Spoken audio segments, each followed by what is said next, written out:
असम के जोरहाट में चौक बाजार में लगी भीषण आग, 100 से ज्यादा दुकानें खाक।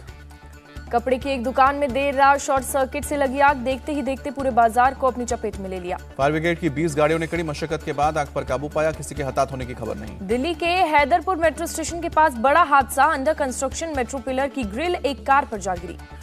कार में सवार 2 लोग बुरी तरह से घायल है, दोनों घायलों को पास के अस्पताल में भर्ती किया गया। ग्रिल गिरने से गाड़ी के सामने का हिस्सा पूरी तरह से डैमेज, क्रेन की मदद से कार को सड़क से हटाया गया। बीबीसी के दफ्तरों पर आयकर विभाग का सर्वे खत्म हुआ, 3 दिन तक चला। दिल्ली मुंबई के दफ्तरों पर सर्वे, मुंबई के दफ्तर से सर्वे के बाद आईटी की टीम निकली। बीबीसी इंडिया के कर्मचारियों की इनकम टैक्स की टीम से अपील, किसी भी डेटा को नष्ट न करे। क्रिकेटर पृथ्वी शॉ सेल्फी विवाद में मुंबई पुलिस का एक्शन, पृथ्वी शॉ से हाथापाई करने वाली लड़की सपना गिल गिरफ्तार। सपना गिल को आज कोर्ट में पेश करेगी ओशिवारा पुलिस, जानी मानी सोशल मीडिया इन्फ्लुएंसर है सपना। फ्रीडम ऐप से सीखकर आप अचार बनाते हो क्या? अगर ऐसा है तो आप अपने अचार को 1 करोड़ फ्रीडम ऐप के जो ग्राहक हैं उन्हें बिना किसी खर्चे के आप उसे बेच सकते हैं। पृथ्वी शॉ के साथ सेल्फी लेने और वीडियो बनाने की कोशिश के बाद शुरू हुआ था विवाद, हाथापाई का वीडियो भी सामने आया। सपना के वकील ने पृथ्वी और उनके दोस्तों पर मारपीट का लगाया आरोप। पृथ्वी शॉ के दोस्तों का आरोप, सपना और उसके साथियों ने किया हमला। पुलिस कर रही है हाथापाई के बाकी आरोपियों की तलाश, जरूरत पड़ने पर पृथ्वी शॉ को भी पूछताछ के लिए बुलाया जा सकता है। हरियाणा के भिवानी में 2 युवकों को गाड़ी में जिंदा जलाने की घटना, राजस्थान के भरतपुर के रहने वाले थे दोनों युवक, नासिर और जुनैद। भिवानी के बरसवा गांव के पास जली हुई बोलेरो कार मिली, पुलिस और एसएफएल की टीम मौके पर पहुंची। मृतक युवकों के परिवार का आरोप, बजरंग दल से जुड़े गोरक्षकों ने गोपालगढ़ से किया था नासिर और जुनैद को अपहरण। नासिर और जुनैद के घर वालों ने 15 फरवरी को अपहरण का केस दर्ज करवाया था, अपहरण से पहले दोनों की पिटाई की गई थी। भरतपुर रेंज के आईजी गौरव श्रीवास्तव ने नासिर और जुनैद के अपहरण की बात मानी, बताया जुनैद के खिलाफ गो तस्करी के 5 केस दर्ज हैं। पुलिस ने दोनों शवों को पोस्टमार्टम के लिए भेजा है, नासिर और जुनैद का शव होने की अभी पुष्टि नहीं। एआईएमआईएम चीफ असदुद्दीन ओवैसी ने गोरक्षकों को बताया हत्या का मुजरिम, कहा नासिर और जुनैद के परिवार को इंसाफ मिलना चाहिए।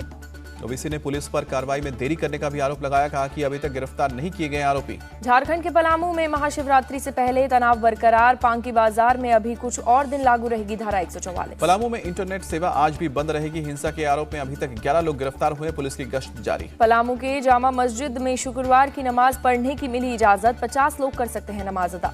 झारखंड के देवघर में शिव बारात निकाले जाने पर हाईकोर्ट में आज सुनवाई, शिव बारात के प्रशासन के रूट को दी गई है चुनौती। बीजेपी सांसद निशिकांत दुबे ने देवघर में धारा 144 लगाने और प्रशासन के रूट को दी चुनौती, कहा ये बाबा की नगरी है, यहाँ किसी का अहंकार नहीं चलता। बीजेपी सांसद निशिकांत दुबे ने कहा है कि सीएम हेमंत सोरेन के पतन का रास्ता है, सीएम का साथ देने वाले अधिकारी सावधान हो जाएं। कर्नाटक के कलबुर्गी में महाशिवरात्रि और दरगाह के बीच विवाद को लेकर शहर में पुलिस ने मार्च किया, 500 पुलिसकर्मी तैनात। महाराष्ट्र के राजनीतिक संकट पर सुप्रीम कोर्ट आज सुनाएगा फैसला, सुप्रीम कोर्ट ने 7 जजों की बेंच में मामला भेजने को लेकर गुरुवार को फैसला सुरक्षित रखा था। हिडनबर्ग मामले में आज सुनवाई करेगा सुप्रीम कोर्ट। कांग्रेस नेता जया ठाकुर ने अपनी याचिका में की है अडानी ग्रुप की कंपनियों के खिलाफ जांच की मांग। अडानी मामले को लेकर कांग्रेस की ओर से आज देश भर में होगी प्रेस कॉन्फ्रेंस, कांग्रेस के सीनियर नेता 23 जगहों पर प्रेस कॉन्फ्रेंस करेंगे। दिल्ली मेयर चुनाव मामले में आज सुप्रीम कोर्ट में होगी सुनवाई। पिछली सुनवाई में कोर्ट ने मनोनीत पार्षदों के वोट देने पर लगाई थी रोक। समाजवादी पार्टी ने रोली तिवारी मिश्रा और ऋचा सिंह को पार्टी से निकाला, स्वामी प्रसाद मौर्य के खिलाफ मोर्चा खोला था। सपा से निकाले जाने के बाद ऋचा सिंह ने साधा निशाना, कहा रामचरितमानस के खिलाफ स्वामी प्रसाद मौर्य की टिप्पणी बर्दाश्त के लायक नहीं। गृह मंत्री अमित शाह आज फिर मेघालय के चुनावी दंगल में ठोकेंगे ताल, 2 जनसभा को संबोधित करेंगे। गृह मंत्री अमित शाह का आज से 2 दिवसीय नागपुर दौरा, शनिवार को कई कार्यक्रमों में लेंगे हिस्सा, आरएसएस मुख्यालय भी जाएंगे अमित शाह। संघ प्रमुख मोहन भागवत आज बरेली दौरे पर रहेंगे, प्रचारकों के साथ बैठक करेंगे। 19 फरवरी को कुटुंब संवाद कार्यक्रम के तहत स्वयं सेवकों के परिवार से मिलेंगे। कर्नाटक में आज बजट होगा पेश, सीएम बसवराज बोम्बई विधानसभा में पेश करेंगे बजट। 14 मार्च से 6 अप्रैल तक चलेगा हिमाचल प्रदेश का बजट सत्र, सीएम सुक्खू ने दी जानकारी। राजस्थान के राज्यपाल ने सीएम गहलोत को पत्र लिखकर जताई नाराजगी, राजभवन को बिना जानकारी दिए नियुक्तियों पर उठाए सवाल। राजस्थान में आर पार के मूड में है पायलट खेमा, सचिन पायलट से मिले विधायक किरारी लाल बैरवा, 3 बागी नेताओं पर कार्रवाई न होने पर नाराजगी जताई। खिलाड़ी लाल बैरवा का बड़ा दावा, रायपुर अधिवेशन के बाद राजस्थान में होगा नेतृत्व परिवर्तन, हम चाहते हैं पायलट बने सीएम। विधायक वेद प्रकाश सोलंकी का बड़ा बयान, सरकार रिपीट करनी है तो सचिन पायलट को सीएम उम्मीदवार बनाएं। रायपुर अधिवेशन से पहले पायलट का शक्ति प्रदर्शन, 20 फरवरी को गंगानगर दौरे पर जाएंगे सचिन पायलट। देश के चुनाव जीतने में इजराइल की मदद लेते हैं पीएम मोदी। कांग्रेस का बीजेपी सरकार पर बड़ा आरोप, कहा कि लोकतंत्र को हाईजैक किया जा रहा है। विशेष अधिकार नोटिस पर राहुल गांधी ने स्पीकर को लिखित जवाब दिया। केसी वेणुगोपाल ने कहा उन्होंने संसद में सच बोला और उस पर कायम है। गुजरात के मुंद्रा में रामेश्वर मंदिर के महंत की हत्या, इरफान नाम के शख्स ने चाकू मारकर हत्या की। जूना बंदर रोड के एक चाय घर में महंत भीमपुरी गोस्वामी की इरफान से हुई कहासुनी, महंत के गले पर चाकू से वार कर इरफान हुआ फरार। अस्पताल ले जाते वक्त रास्ते में महंत की मौत, पुलिस आरोपी इरफान की तलाश में जुटी। निक्की यादव मर्डर केस में मुख्य आरोपी साहिल गहलोत से आज भी जारी रहेगी पूछताछ, क्राइम ब्रांच की रिमांड में साहिल। क्राइम ब्रांच की टीम आज साहिल को उस रूट पर ले जा सकती है जिस पर मर्डर के बाद शव को लेकर घूमता रहा साहिल। निक्की हत्याकांड पर एनसीडब्ल्यू ने पुलिस से मांगी रिपोर्ट, कहा लिव इन ने लड़कियों को सुरक्षित नहीं रखा, केवल लड़कियां ही नहीं परिवार भी जिम्मेदार। यूपी के कौशाम्बी में जबरन धर्मांतरण के दौरान लड़की की मौत, पुलिस ने आरोपी को पकड़कर जांच जारी की। यूपी के बांदा में बजरंग दल वीएचपी का हंगामा, छोटी मस्जिद के निर्माण कार्य पर रोक, निर्माण को बताया अवैध। बांदा के एसपी का बयान, वायरल वीडियो की जांच जारी, किसी भी सूरत में कानून व्यवस्था बिगड़ने नहीं देंगे। वडोदरा में सरकारी जमीन पर अवैध कब्जे पर चला बुलडोजर, 100 करोड़ की जमीन से कब्जा हटाया गया। पीलीभीत चीफ महबूबा मुफ्ती का केंद्र पर आरोप, कहा कि गरीबों के घर तोड़ स्कूल अस्पताल में बदल रही है बीजेपी सरकार। हाल में हुए नक्सली हमले की एनआईए जांच होगी, राज्य के डीजी ने एजेंसी को लिखा खत, छत्तीसगढ़ के सीएम ने दी जानकारी। बरौली में तोड़फोड़ की कार्रवाई पर लगी रोक, दिल्ली हाईकोर्ट ने हलफनामा दाखिल करने के लिए डीजी को समय दिया। दिल्ली की अदालत ने एक्साइज पॉलिसी केस में 5 आरोपियों की जमानत याचिका खारिज की। सुकेश चंद्रशेखर को ईडी में मनी लॉन्ड्रिंग के एक और मामले में फिर गिरफ्तार किया गया, 9 दिन के रिमांड पर भेजा। बीएसएफ ने अमृतसर से हेरोइन के 2 पैकेट बरामद किए, इलाके की छानबीन जारी। पटना में 2 नाव में टक्कर, एक युवक लापता, नाव पर सवार 20 लोगों ने तैरकर जान बचाई। बोट हादसे के बाद सर्च ऑपरेशन जारी, मनेर के रहने वाले लापता युवक की तलाश जारी। खेल प्रतिभाओं को निखारने का काम कर रही है हमारी सरकार, खेल महाकुंभ के समापन समारोह में प्रधानमंत्री मोदी का बयान। पीएम मोदी ने कहा सांसद खेल महाकुंभ में छोटे शहरों के हजारों युवकों का भाग लेना इसकी सफलता का प्रमाण।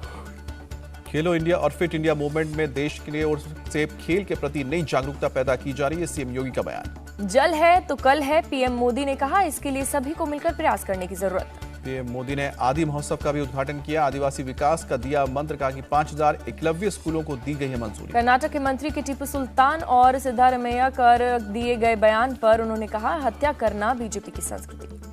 कर्नाटक बीजेपी चीफ के टीपू सुल्तान वाले बयान पर ओवैसी का पलटवार, कहा कि मैं टीपू सुल्तान का नाम ले रहा हूं, देखता हूं कि आप क्या करते हैं। बेंगलुरु में चल रहे एरो इंडिया शो में गुरुवार में बड़ी संख्या में लोग पहुंचे, विमानों और हेलीकॉप्टर ने एक से बढ़कर एक करतब दिखाए। दिल्ली में एलजी सक्सेना ने यमुना किनारे की सफाई अभियान की शुरुआत की, सांसद गौतम गंभीर भी मौजूद रहे। एलजी सक्सेना का बड़ा दावा, कहा हम 6 महीने में यमुना में बड़ा बदलाव दिखाएंगे।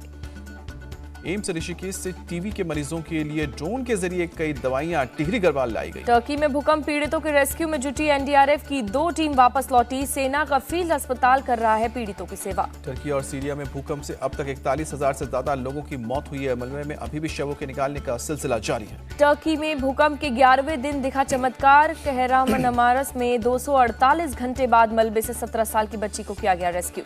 अस्पताल में रेस्क्यू की गई बच्ची अलियाना को बताया मलबे में समय गुजारने के लिए वो अपना ध्यान भूकंप से भटकाती रहती थी। भूकंप के 11 दिन बाद भी टर्की के अंटाकिया में लोगों को चमत्कार की उम्मीद, मलबे से अपने रिश्तेदारों के जीवित बचकर निकलने की आशा। फलस्तीन से भूकंप पीड़ितों के लिए भेजी जा रही है मदद, हेब्रोन के टेक्सटाइल फैक्ट्री में तैयार किए जा रहे हैं स्लीपिंग बैग्स। भूकंप के 11 दिन बाद सीरिया में लोग अपनी संपत्ति बचाने में जुटे हुए हैं। लोगों का आरोप है कि चोरों को जो भी कीमती सामान मिल रहा है वो ले जा रहे हैं। उत्तर कोरिया के तानाशाह किम जोंग उन से नए अपार्टमेंट और फूड प्रोजेक्ट का किया आगाज, खुले मैदान में धमाके के साथ हुआ प्रोजेक्ट का उद्घाटन। अमेरिकी अरबपति रे डालियोरो ने माना भारतीय अर्थव्यवस्था का लोहा, कहा पूरी दुनिया देखेगी भारत की ग्रोथ की तूफानी रफ्तार। हर महीने लगभग 20 GB डेटा का इस्तेमाल करते हैं भारतीय, पिछले 5 सालों में हुई है 3 गुना वृद्धि। भारत और ऑस्ट्रेलिया के बीच दूसरा टेस्ट आज से दिल्ली के फिरोज शाह कोटला में सुबह 9:30 बजे से शुरू होगा मुकाबला। 4 मैचों की सीरीज में भारत 1-0 से आगे, टीम इंडिया को टेस्ट में नंबर 1 बनने के लिए जीतना होगा। दिल्ली टेस्ट में श्रेयस अय्यर को मिल सकता है मौका, चोट की वजह से पहले टेस्ट में थे बाहर, नेट पर जमकर की प्रैक्टिस। दिल्ली में पिच को लेकर ऑस्ट्रेलिया के कप्तान पैट कमिंस ने दिया बयान। कहा कि मुझे नहीं लगता कि पिच में ज्यादा बदलाव होगा, पिच से स्पिनर्स को मिलेगा फायदा। आईसीसी ने टेस्ट रैंकिंग में गड़बड़ी को लेकर मांगी माफी। कहा तकनीकी गलती को लेकर हुई दिक्कत, हम ऐसी असुविधा के लिए क्षमा मांगते हैं। दिल्ली में चेतेश्वर पुजारा खेलेंगे अपना 100वां टेस्ट। कहा कि कभी नहीं सोचा था कि भारत के लिए 100 टेस्ट खेलूंगा।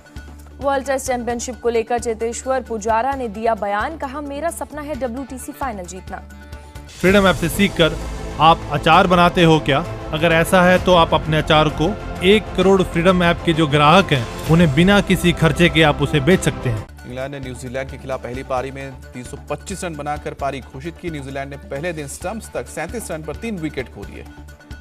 वेस्टइंडीज ने वनडे और T20 के लिए चुने अलग अलग कप्तान। शाई होप को मिली वनडे की कप्तानी। रोहमन पॉलवे निभाएंगे T20 की जिम्मेदारी।